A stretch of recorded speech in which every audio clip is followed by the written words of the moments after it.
आप देख रहे हैं श्रीमद् भगवत गीता अध्याय दर अध्याय।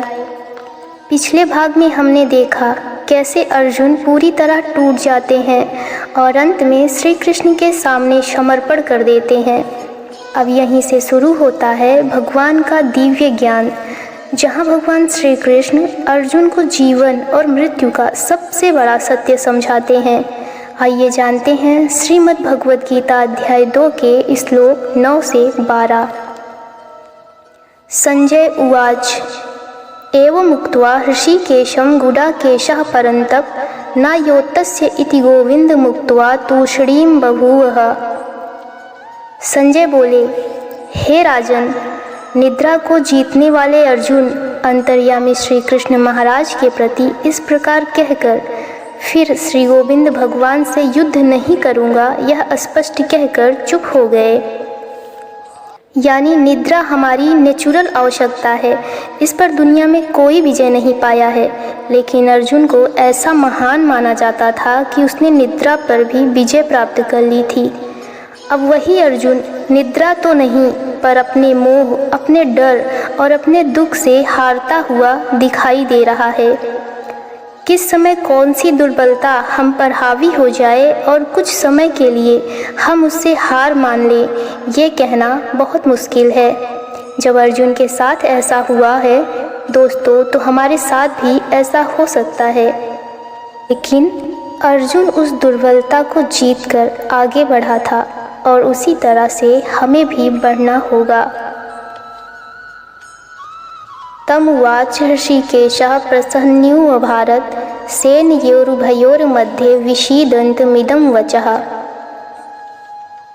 धृतराष्ट्र की उत्सुकता बढ़ रही है।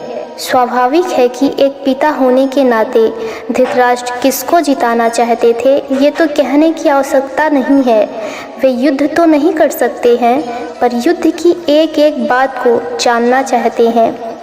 संजय बताते हैं, हे भरतवंशी धृतराष्ट्र, दोनों सेनाओं के बीच में शोक करते हुए अर्जुन हैं और उनके सामने अंतर्यामी श्री कृष्ण जो अर्जुन को हंसते हुए ये वचन बोल रहे हैं। श्री भगवान उवाच असोच्य नन्वसोचस्व त्वं प्रज्ञावदामस्य भाससे गतासूंसस्य नानुशोषन्ति पंडिताः। श्री कृष्ण का गीता ज्ञान अब यहाँ से आरंभ हो रहा है दोस्तों।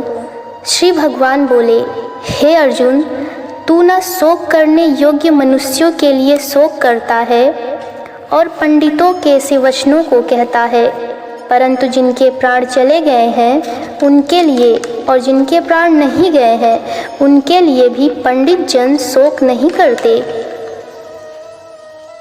कृष्ण का ज्ञान अंतिम सत्य है। वह अर्जुन से कहते हैं, तुम पंडितों की तरह बातें भी नहीं कर रहे और न ज्ञानियों की तरह बातें कर रहे हो।